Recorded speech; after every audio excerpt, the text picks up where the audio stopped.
Stars, I'm a fool for your love.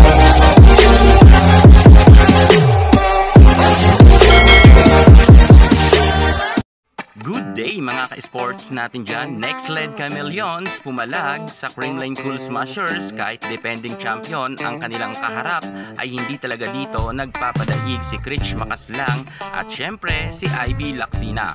Bumibira talaga ngayon ng mga malalakas na hampas sa Next-led Chameleons kung saan medyo hirap nga ang Creamline Cool Smashers. Pero syempre ang ating Queen Gemma Galanza ay hindi rin yan magpapadaig at nakalamang na nga sila ng 2 puntos na pa-time out agad dyan si Coach Taka. Grabe kasi mga ka-sports ang laban ngayon. Iba rin talaga ang level ng ginagalawan ngayon ng mga Creamline at Next-led.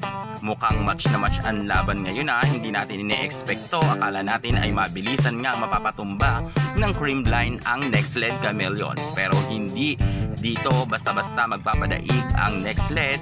At mukhang gusto rin ilaglag ng Next-led pababa sa standing ang Creamline. Magandang laban to mga ka-sports sapagkat pumapalag talaga si Ivy Laksina sa koponan nga ng ating Queen Gemma Galanza. Maganda rin ang pinapakitang galawan sa loob ng court ni Ibiang at syempre si Tots Carlos naman at si Gemma ay hindi rin dyan magpapahuli. Bagamat maganda ang laban ngayon, kahit sabihin natin na dikit ang kanilang score, alam natin na kayang-kayang i-manage ito ng ating Gemma Galanza, Pinum Superstar Alyssa Valdez at Tots Carlos. Mas malakas naman talaga kasi ang Creamline kung ikukumpara natin sa Next-led Chameleons. Pero hanga ako ngayon sa Next-led sa ipinapakita nga nilang determinasyon na talagang halos dikitan ang mga score at baka nga mamaya swertehin pa ang Next-led at manalo pa sila kontra sa Creamline Cool Smashers.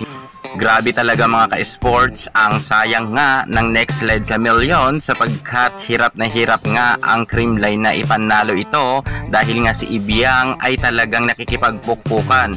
Subalit mga ka-sports, hindi talaga dito magpapadaig ang ating Queen Gemma Galanza kontra nga sa team ni Ibiang. At eto nga ang nangyari mga ka-sports kung saan nga dikit lang talaga ang laban at kaunti lang ang kalamangan nga ng Creamline Cool Smashers. Mukhang ginulat nga dito ang Creamline sa set 1 dahil nga talagang si Ibiang iba ang gising ngayon. Maganda talaga ang galawan sa loob ng court ni Ibiang. Gayunpaman, talo pa rin ang ating Barbie Ivy Laksina sa score na 22 at 25.